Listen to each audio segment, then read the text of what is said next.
Royalties. Welcome to yet another video. My name is Tanagantete. Thank you very much for tuning in. Thank you very much for stepping by. This is a platform where we do all things wellness. As a professional social worker, I do this work to help parents to build strong and resilient relationships with their children. I use my educational background and my experiential knowledge and the things that I've done as a parent that I learned I was not supposed to do, and the corrections that I did to achieve better results going forward. So these are the things that I'm bringing on this channel. Thank you very much for stepping by. Please don't forget to comment, like, and subscribe to grow the channel. So we are continuing with dealing with the topic of solid parental tips that work across different ages. The first one we discussed was connection and communication. So now we're gonna discuss discipline and boundaries. So I keep on looking down because I have my notes down here, Royalties. So on discipline and boundaries, we've got three tips. The first one is be consistent. The second one is explain the why. The last one is natural consequences. So the first one says be consistent. Same rule, same consequences every time. This means Royalties, as we know, when we set boundaries, we also set rules. There are rules that we discuss with our children. You can go and check on the previous videos. There's a video about setting boundaries. But when we set boundaries, that means we give a set of rules to our children. I said we discuss boundaries with our children. Because this is what you are not supposed to do. And should this thing happen, whilst you know very well it was not supposed to happen, you are not supposed to do it, this is what you're gonna face. These are the consequences of doing wrong things. So I said we discuss boundaries with our children because we want them to feel involved. We want them to own up to the rules and the boundaries. They must not feel these boundaries were drawn by mom and dad. It's their thing, it's not our thing. But if you involve them even in tabulating the boundaries and the rules, they feel that sense of ownership because some of the effects came from them. And even setting time, I made an example on the previous video of setting boundaries. Sometimes we'll set a boundary and say to your children, no one is allowed to come back from playing after 6. When 6 o'clock hits, everyone must be here. You must roll down curtains. You must light the lights in the home. You must start with the homeworks and stuff. Should it happen that your child does not do that, this is the consequence that the child is going to suffer.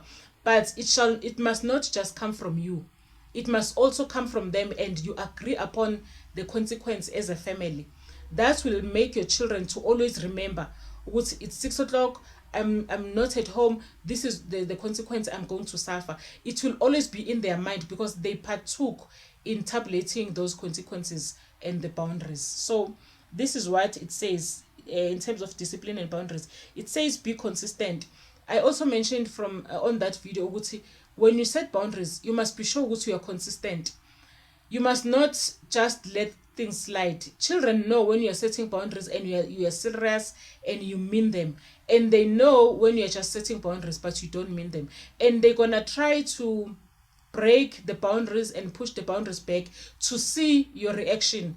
If you don't pay attention, you don't care, life goes on, then they're gonna keep on breaking those boundaries because they know these boundaries do not mean anything to you. Then those boundaries will not mean anything to them.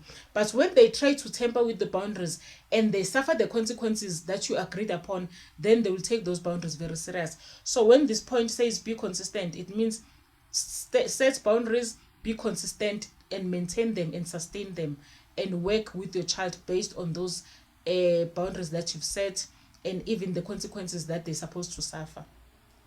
So it says same rule, same consequence. It is important that your child knows when I break this particular rule, this is what I'm going to suffer.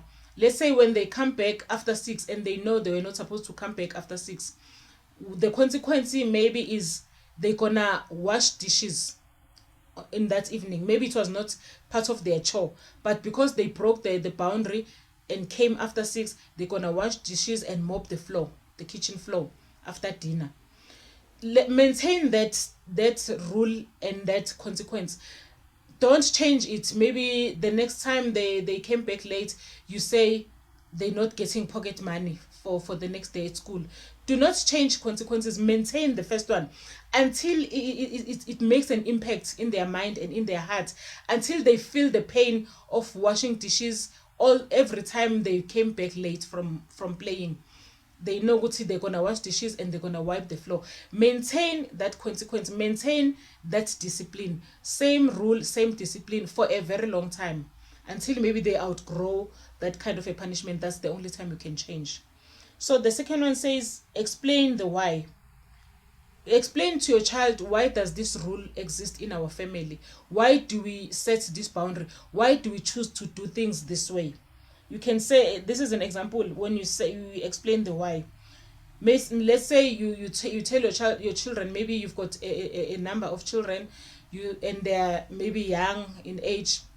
You say to them, when we reach the parking lot at school, we hold hands. As they come out of the car, you hold hands as a family, because you want to make sure that everyone is safe and everyone is within the family, with others in the family. They don't get lost in the parking lot. So this is you explaining the why. You would say something like, we hold hands in the parking lot to stay safe from cars, whether it's at school, maybe dropping off, or at the mall. As soon as we come out of the car, we hold hands until we are at a space where we are safe. Now you are explaining to your child, why do we hold hands?